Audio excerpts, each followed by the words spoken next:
Picture the Australian outback. Vast red earth stretching to the horizon, silence broken only by the wind. But scattered across this landscape are places the tourism brochures don't mention. Ghost towns with histories too dark, too controversial, or too inconvenient for the official narrative. 12 ghost towns across Australia tell stories the government would rather forget. Some were abandoned after disasters that killed dozens. Others were deliberately erased from official maps to avoid legal liability. A few still have residents who refuse to leave.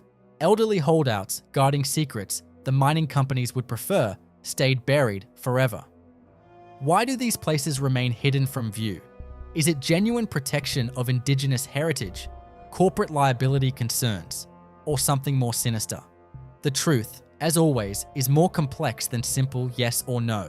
In an era where every remote location can be pinpointed by satellite imagery and shared on social media within seconds, these 12 towns remain stubbornly off the official record. The question isn't just why they were abandoned decades ago. It's why someone in government or corporate boardrooms doesn't want you to know they exist today. Today we analyse without false patriotism why these Australian ghost towns disappeared, what really happened in each location, and where we must honestly admit the official story doesn't add up to scrutiny. Welcome to a geographical investigation into Australia's forbidden places. We've listened to your requests for deeper Australian history. Today, we look realistically at the forgotten towns of the continent, the ones missing from heritage trail maps and tourism websites. If you value investigations that prioritize evidence over tourism marketing, subscribe now and activate notifications. A like supports our independent research. Wittenoom, the asbestos town. They want you to forget. To understand why Wittenoom tops this list, you must first talk about death and legal liability. This town in Western Australia's Pilbara region was officially deleted from maps in 2007. Not abandoned. Deleted. Population in 1960 was 20,000 people. Today, just 3 remain. Between 1943 and 1966, Wittenoom was Australia's only source of blue asbestos, the most deadly form of the mineral. The mining company, Australian Blue Asbestos, knew the risks but deliberately kept workers ignorant. Internal memos from 1948 show management discussing health risks while publicly denying any danger existed. Over 2,000 people have died from asbestos-related diseases linked to this single town. Thousands more are still waiting for symptoms to appear, some carrying dormant fibres in their lungs that won't show effects for decades. Workers handled raw asbestos without protective equipment, breathing in microscopic fibres with every shift. Children played in piles of blue asbestos tailings, treating them like sandboxes. Wives washed contaminated work clothes in home laundries, spreading the contamination further. The Western Australian government spent decades trying to evacuate the last residents, spending millions on the campaign.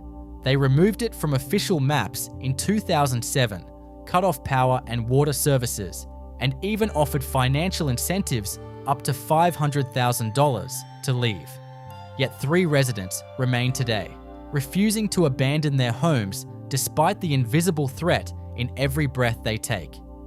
Here, the government deserves criticism for its decades of denial. Internal documents prove authorities knew about the contamination as early as the 1950s, but allowed the town to operate for profit. Only when the liability became too expensive did they act. But this creates a dangerous precedent. When a town becomes too costly to acknowledge, the solution is erasure. What does that mean for other contaminated sites across Australia? Farina, where the railway died and took everything with it. If you don't have a major transport route, you must have another reason for existence. Farina in South Australia had neither after 1980. Founded in 1878, abandoned completely by the 1980s. This town once served as a vital stop on the old Garn railway line. Over 600 people lived here, servicing steam trains, crossing the desert. The town had 2 hotels, a bakery, and an underground bakehouse that kept flour cool in the brutal heat. Then the railway route changed. The new line bypassed Farina completely. Within a decade, the population collapsed to 0. Today, it stands as a monument to how quickly prosperity can vanish when your single economic purpose disappears. The lesson here is harsh. Towns built on single industries are always one decision away from extinction. Australia's history is filled with these gambles. Some paid off for generations. Others, like Farina, were temporary by design, even if nobody admitted it at the time. Cassilis, the mining boom that became a toxic nightmare. While Wittenoom poisoned with asbestos, Cassilis in Victoria killed with lead and arsenic. The difference is, Cassilis never made headlines, which makes it more dangerous as a precedent. Active from 1854 through the 1870s, contamination ongoing today. Gold mining here produced massive wealth in the 1850s. But the real money came from antimony, a toxic metalloid used in batteries and flame retardants. The mining process left behind contaminated soil across the entire townside. Modern testing reveals lead levels 50 times above safe limits. Arsenic in the groundwater exceeds drinking standards by orders of magnitude. Yet there are no warning signs, no fences, and no official acknowledgement of the danger. Here we must be honest. The cost of cleaning Cassilis would exceed the value of the land, so the strategy is silence. Don't publicize it, don't restrict access, and hope nobody gets sick enough to sue. This is environmental liability management disguised as historical preservation. The unvarnished reality we cannot ignore is that dozens of former mining towns across Australia face identical contamination. Cassilis is just one that happens to lack nearby population centres that might force action. Cossack. When cyclones write history. When nature itself rejects a location, humans eventually listen. Cossack in Western Australia learned this lesson the hard way. Founded in 1863, abandoned by the 1950s after decades of cyclone damage. This was once the region's most important port, exporting wool and pearls to Asia. At its peak, 300 people lived in substantial stone buildings designed to project permanence and power. The courthouse, customs house, and bond store were built from local stone, meant to last centuries. Then the cyclones came. Not one catastrophic storm, but a relentless pattern of destruction. Every few years, another cyclone would tear through, destroying infrastructure and flooding the port. Rebuilding became economically irrational when the damage bill exceeded the town's annual export value. The 1898 cyclone killed 54 people and destroyed half the town's buildings. They rebuilt. The 1912 cyclone flooded every structure on the waterfront. They rebuilt again. The 1934 cyclone finally broke the community's will to continue fighting nature itself. The final blow came when nearby Port Hedland expanded its harbour facilities with modern cyclone-resistant construction. Shipping companies abandoned Cossack for the more protected port. Within a decade, the town emptied completely. Today, it exists in a strange state of partial restoration. Some buildings have been preserved as tourist attractions, their stone walls repaired and roofs replaced. Others remain picturesque ruins deemed too expensive to save. The message is clear. We'll save enough for photos, but not enough to actually live here. Gwalia, the gold town that became a billionaire's origin story. If Gwalia proves anything, it's that failure and success can occupy the same location depending on timing. This Western Australian gold town created both ghosts and billionaires. Herbert Hoover worked here from 1897 to 1898 before becoming the 31st President of the United States. The Sons of Gwalia mine operated from 1897 to 1963, extracting over 2 million ounces of gold during its lifetime. Then the mine collapsed when gold prices fell below extraction costs. The entire town evacuated almost overnight. Buildings were left with furniture inside, meals still on tables, creating the eerie time capsule effect that draws photographers today. But here's what the tourism signs don't emphasize. Herbert Hoover, future US president, worked as a mine manager in Gwalia before finding success. He arrived as a young mining engineer, made his fortune evaluating and managing mines across Western Australia, then left for bigger opportunities. The mine that failed the town made him wealthy and powerful enough to eventually reach the White House. In 2011, the mine reopened under new ownership when gold prices soared again. Suddenly, Gwalia had value again. Modern mining equipment made previously uneconomical ore deposits profitable. But the town remains abandoned. Workers commute from Leonora, 40 kilometers away. Nobody wants to rebuild a community on ground that already failed once. This reveals an uncomfortable truth about mining towns. They exist to extract value, not to build lasting communities. When the extraction ends, so does the town, regardless of the human investment made over generations. Newnes, the shale oil disaster nobody remembers. While Australia debates modern oil and gas projects today, Newnes in New South Wales stands as a monument to why some resources aren't worth extracting, no matter how desperate the need. Active from 1906 to 1932, environmental contamination remains a century later. This town was built to extract oil from shale, a process so expensive and inefficient it only made sense when petroleum prices spiked during World War I. The Commonwealth Oil Corporation invested millions in 1906, building a state-of-the-art refinery and housing for 2,000 workers in the remote Woolgan Valley. The operation never turned a profit. The oil extracted was low quality, thick with impurities that made refining difficult. It cost more to produce than it could sell for even during wartime price spikes. By 1932, after 26 years of financial losses, the company collapsed. Workers abandoned the town literally overnight, leaving behind a toxic industrial wasteland. Here we must criticize the environmental legacy that continues today. The shale processing left behind toxic residues that still contaminate the site. The Woolgan River downstream carried pollutants for decades, killing fish and poisoning cattle that drank from it. Nobody was held accountable because the company no longer existed when the full environmental damage became clear. Newnes proves that ghost towns aren't just about failure. They're about who pays for that failure. The investors lost money and walked away. The workers lost jobs and homes. The environment lost permanently.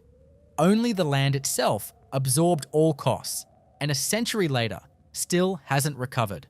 Goldsborough, where railway politics killed a town. If you have the wrong political connections during infrastructure planning, you might not survive as a town. Goldsborough in Queensland learned this harsh lesson between 1910 and 1935. Population peak was 1,500. Killed by a route change decided in Brisbane boardrooms. This was a prosperous gold mining town with its own railway station on the main line to Cairns. The town had 2 banks, 3 hotels, a hospital, and a school. Gold production was steady, supporting the community for decades. Then politics intervened. A rival town 20 kilometers away offered better financial terms to the railway company for a route change. Local politicians had connections in Brisbane that Goldsborough lacked. The new line bypassed Goldsborough completely, taking with it the town's economic lifeblood. Without rail access, the mines couldn't ship ore economically. Horse-drawn wagons couldn't compete with rail transport costs. Within 5 years, every mine closed. The population collapsed from 1,500 to fewer than 50. The banks left first, then the hotels, then the school. Today, only ruins remain, slowly being reclaimed by jungle. The lesson is brutal. Towns are political creations, not natural entities. Infrastructure decisions made in distant capitals by people who never visited, determine which communities survive and which become ghost towns. Goldsborough had gold, workers, and ambition. It lacked political influence, which proved more valuable than all three combined in early 20th century Queensland. Mary Kathleen, the uranium town the Cold War built and abandoned. When geopolitics creates a town, geopolitics can destroy it just as quickly. Mary Kathleen in Queensland existed for one purpose: uranium for nuclear weapons during the Cold War. The Australian government partnered with British nuclear programs to mine uranium oxide here, supplying material for the UK's atomic weapons program during Cold War tensions. Over 1,000 people lived in a purpose-built town with modern amenities, schools, Olympic-sized swimming pool, and recreational facilities that rivaled major cities. It was a model mining community by 1960s standards, designed to prove remote industrial towns could offer quality of life. Then the Cold War thawed and nuclear treaties reduced weapons production. Uranium demand collapsed globally. The mine closed in 1982, and the decision was made immediately to demolish rather than abandon. But here's where Mary Kathleen differs from other ghost towns. The government didn't just abandon it. They systematically demolished everything, spending millions on complete erasure. Every building was razed, infrastructure was removed, even the streets were torn up. What remains is arguably Australia's most thoroughly erased town. The official reason was environmental remediation due to uranium contamination. But one must be honest about the real motivation. An abandoned uranium town would attract attention, potentially protesters and squatters. A completely erased site draws nobody. Mary Kathleen was deleted from the landscape as thoroughly as Wittenoom was deleted from maps. Ravenswood, the town that refuses to become a ghost. Some towns exist in limbo between ghost and living, caught in a slow decline that refuses to complete itself. Ravenswood in Queensland occupies this uncomfortable space, with fewer than 100 residents clinging to what was once a city of 5,000 during the Gold Rush era. Peak population from 1868 through the 1920s was 5,000. Current population today is roughly 80 residents. Gold mining here created one of Queensland's largest inland towns. The population supported multiple banks, 3 hotels, civic institutions, and grand Victorian architecture.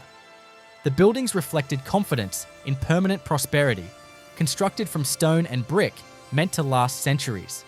Then the gold ran out. Slowly, not in a dramatic collapse that forces clean decisions. Not a sudden collapse, but a decades-long decline where each generation was smaller than the last. Young people left for opportunities elsewhere. Services closed one by one. Today, occupied homes stand next to complete ruins on the same street. Some residents maintain heritage buildings with their own money. Others simply squat in structures that should have been condemned years ago by any reasonable building code. Here, the residents deserve recognition for their persistence and refusal to give up. They're not abandoning a place that gave up on them economically.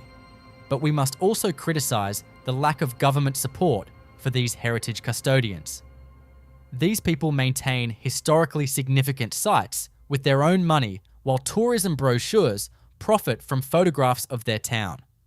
Ravenswood reveals the cruelty of slow abandonment better than any sudden ghost town. Quick collapse allows clean breaks, letting people move on with their lives. Slow death traps people who invested too much to leave but can't thrive in what remains. Pilbara ghost towns, the mining boom's hidden casualties. While everyone watches current mining booms with excitement, the Pilbara region in Western Australia contains dozens of abandoned camps from previous boom-bust cycles. These aren't picturesque ruins with heritage value. They're corporate ghost towns, and their existence is actively downplayed by companies worth billions. Estimated camps number over 40, most never officially named on maps. Mining companies build temporary towns during resource extraction, then abandon them when deposits run out or commodity prices crash. Unlike historical ghost towns built with permanence in mind, these modern camps were never meant to be permanent. Portable buildings designed for 10-year lifespans, temporary infrastructure, zero community investment beyond the absolute minimum required by law. What makes these ghost towns different is the legal status. The land remains privately owned by mining companies. Access is restricted or outright illegal. Photographing them can result in trespassing charges and hefty fines. The companies prefer these sites forgotten, erased from public consciousness as thoroughly as the workers who once lived there. We must criticize this corporate approach to town building. Companies extract billions in resources using communities as disposable tools. When the extraction ends, workers and families scatter to other sites across the Pilbara or leave the region entirely. No legacy remains except contaminated land, rusting equipment, and plastic waste that will outlast the mining operation by centuries. The uncomfortable truth is that modern mining creates more ghost towns than any previous industry in Australian history. We just don't call them ghost towns because calling them that would require acknowledging the human cost of the boom-bust cycle that makes shareholders wealthy. Tibooburra, the town that almost became a ghost. Sometimes, the most interesting ghost towns are the ones that barely avoided that fate. Tibooburra in far western New South Wales survived multiple near-death experiences through sheer stubborn refusal to disappear. This was a major pastoral centre in the 1880s when wool dominated Australia's economy, but drought, changing transport routes, and economic shifts repeatedly threatened its existence. By the 1990s, population had fallen to dangerous levels where services become unsustainable. What saved Tibooburra was deliberate heritage tourism development and its status as the remotest town in New South Wales. That remoteness became valuable as adventure tourism grew. Today, it survives as a base for outback expeditions. The lesson here differs from other entries. Ghost town status isn't always inevitable. Strategic adaptation and exploitation of unique characteristics can save communities. But this only works if you have something tourists want and if you act before the population drops below critical mass. Tibooburra succeeded where others failed, not because it had more resources, but because it pivoted to a new economic model before total collapse. That window of opportunity is what most ghost towns missed. Kiandra, the ski resort that froze to death. Australia's oldest ski resort is also one of its strangest ghost towns. Kiandra in New South Wales proves that even recreation industries can fail catastrophically.